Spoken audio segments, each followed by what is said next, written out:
मेरे प्यारो, वापस मत्ती का सुसमाचार 14 अध्याय उसका 24वां वचन हम लोग पढ़ेंगे। इसके पहले 22 और 23वां वचन को हम लोगों ने पढ़ा।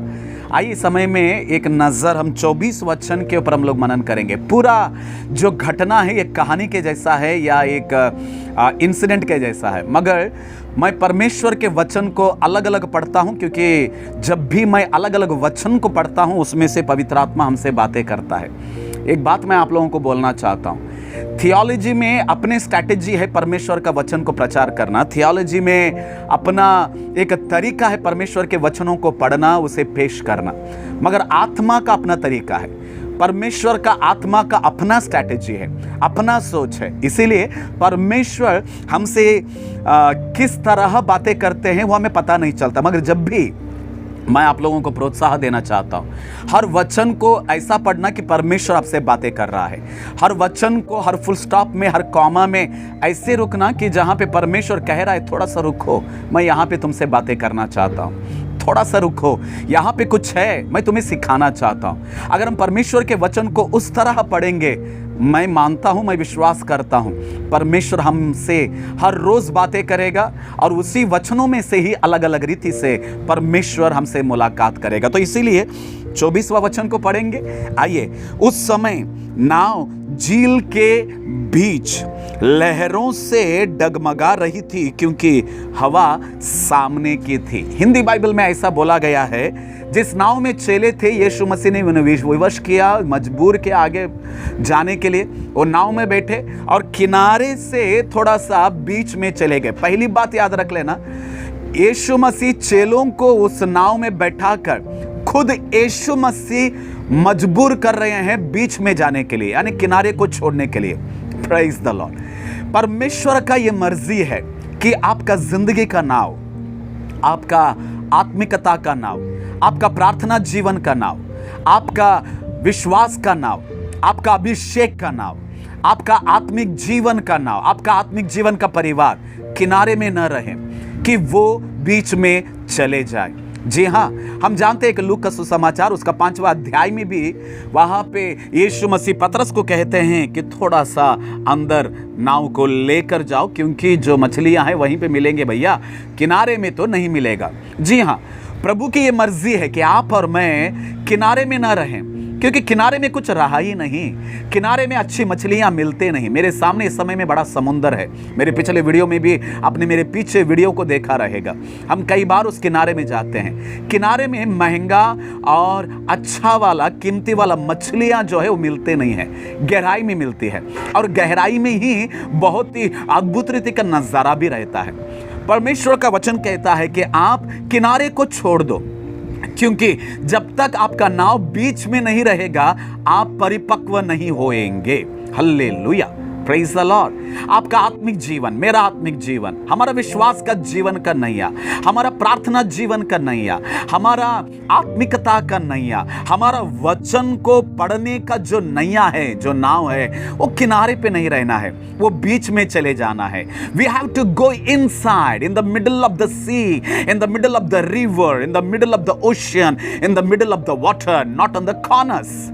आमीन। क्योंकि किनारे पे रहना ये परमेश्वर की मर्जी नहीं है।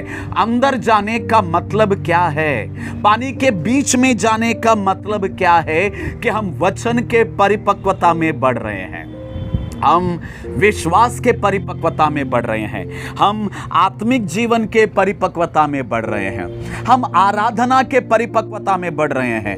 आज हमें आराधना के परिपक्वता में बढ़ना, विश्वास के परिपक्वता में बढ़ना, प्रार्थना जीवन के परिपक्वता में बढ़ना चाहिए, क्योंकि 3 यूहन्ना 1 अध्याय 1 वचन यूहन्ना कहता है, जिस तरह तुम आत्मिक उन्नति कर रहे हो, आत्मिक उन्नति कर रहे हैं, you are already in the spiritual growth, so you have to grow in all the area.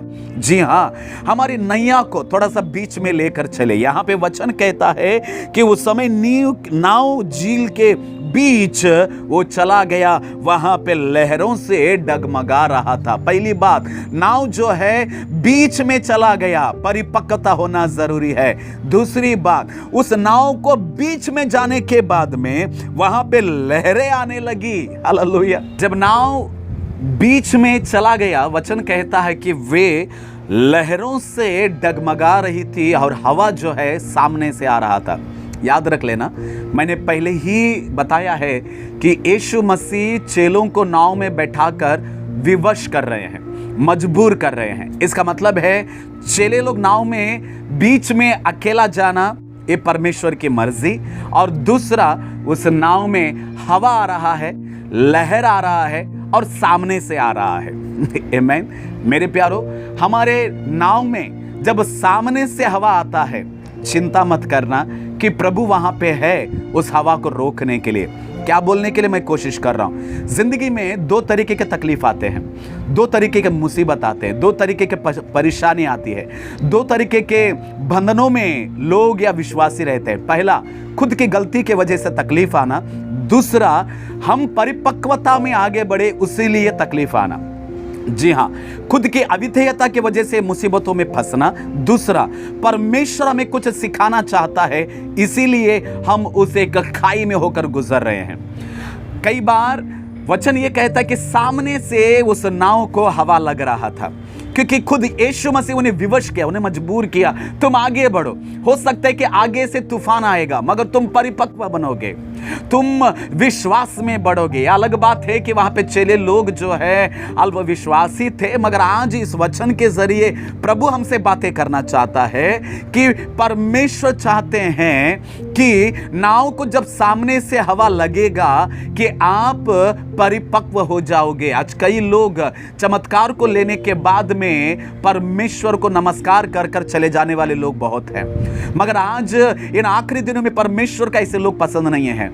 आशीष मिलेगा मगर तकलीफों में परिपक्व होना जरूरी है, चमत्कार होएगा मगर मुसीबतों में परिपक्व होना जरूरी है, क्योंकि प्रभु खुद विवश कर रहा है। जाओ, नाव में बीच में चले जाओ, आत्मिकता का गहराई में जाओ, सामने से हवा आएगा, चिंता मत करना, आप परिपक्व बनोगे, आप विश्वास में आगे बढ़ोगे। फिर एक बार मेरे प्यारो, अगर आज आपके जिंदगी के नैया को सामने से हवा लग रहा है, आपके आत्मिक जीवन को सामने से हवा लग रहा है, इसका मतलब है परमेश्वर आपको परिपक्व बना रहा है। इसीलिए चमत्कार को देखकर नमस्कार करके चले मत जाना, परिपक्व बनो, प्रभु में विश्वास में परिपक्व बनो, आत्मा में परिपक्व बनो, आराधना में परिपक्व बनो और प्रभु में आगे बढ़ते जाना। आने वाले वचन को और भी हम लोग ध्यान करेंगे। God bless you.